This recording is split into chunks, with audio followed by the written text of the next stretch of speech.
Hey guys, so today we are going to be walking you through exactly how to set up a letter of intent, an LOI, with creative financing options. So adding a couple more options on your letter of intent that you're submitting to the seller, I believe will give you a much bigger chance of getting an accepted LOI, especially as a younger or newer real estate investor in such a competitive market such as apartments.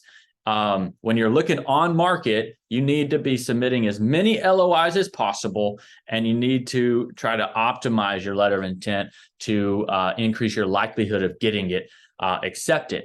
My name is Jonathan Cronin, and I represent a group of investors, a mastermind, and the team has currently done around 30 million in assets under management, and we believe that we all need to be submitting more LOIs. So let's talk about it. Let's jump in. I'm going to share my screen.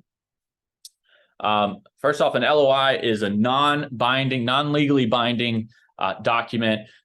It states it right from the start. If you need a template like this, just don't hesitate. Reach out to us, maybe in the comments or something. Just figure out a way to reach out to us. We'd love to give it to you.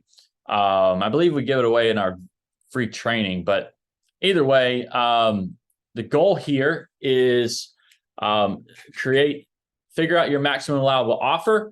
I'll put a link in the description to a video I just did about how to find your maximum allowable offer on your property that you're wanting to get.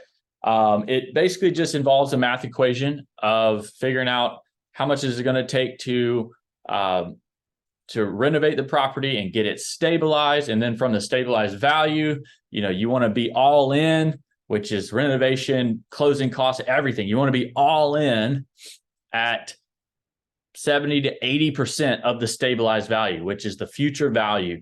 Once it's 90% occupied for 90 days, what is that value? You want to be all in at 70 to 80% max. And so once you have that, you'll know what you can offer the seller.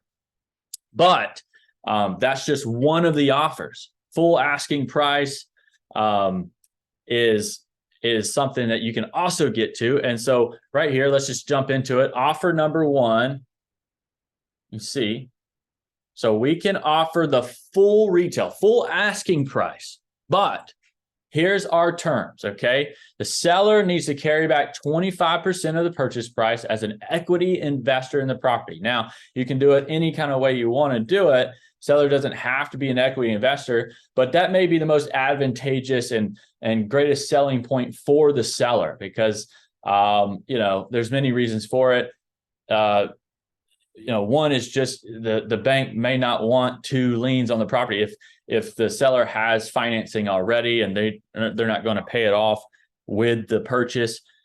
But either way, you can structure it however you want. 25% the seller carries back of their asking price, and then they get a 5% interest per year on their money that they're carrying back, and with the buyout of the seller. So that would also include that. And you could do that for a 15-year term. Now, if you want to do less interest, you may want to consider shortening the years or however you want. But this is just rule of thumbs for you if you're thinking about how you want to structure creative financing deals and offers for an apartment complex.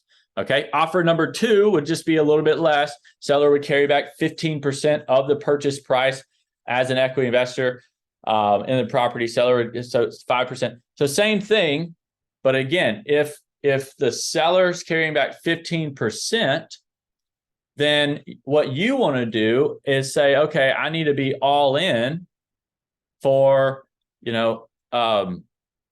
just say 90%. You can be all in at 90%. So before you were allowing full retail asking price, you were going to give them all that they wanted because they're carrying back 25%. This time you need to be all in at just say 90%. So the seller's carrying back 15% of the purchase price, and now you can bring 90% of the asking price to the table. Okay. And then, of course, offer number 3, the purchase price. This is your maximum allowable offer that I did the video on recently. This is just the traditional. Hey, if we're going to bring all the money to the table, we need to be all in at 70 to 80% of the purchase price. Okay, so offer number 1, full retail asking. You can be 25%, but offer number 2, sellers carrying back only 15%. You need to still be a little bit of a discount in there so you can make sense of the deal. And offer number 3, it's a purchase price. You need to be 70, 80%.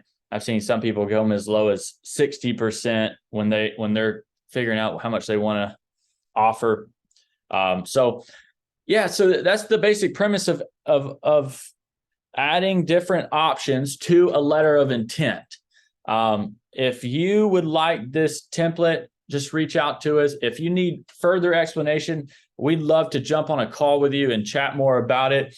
Didn't want to go too long here. Just we could get super lost in the weeds of it all. But I hope that helps. I hope that provided some value for you. Let us know if there's anything we can help with.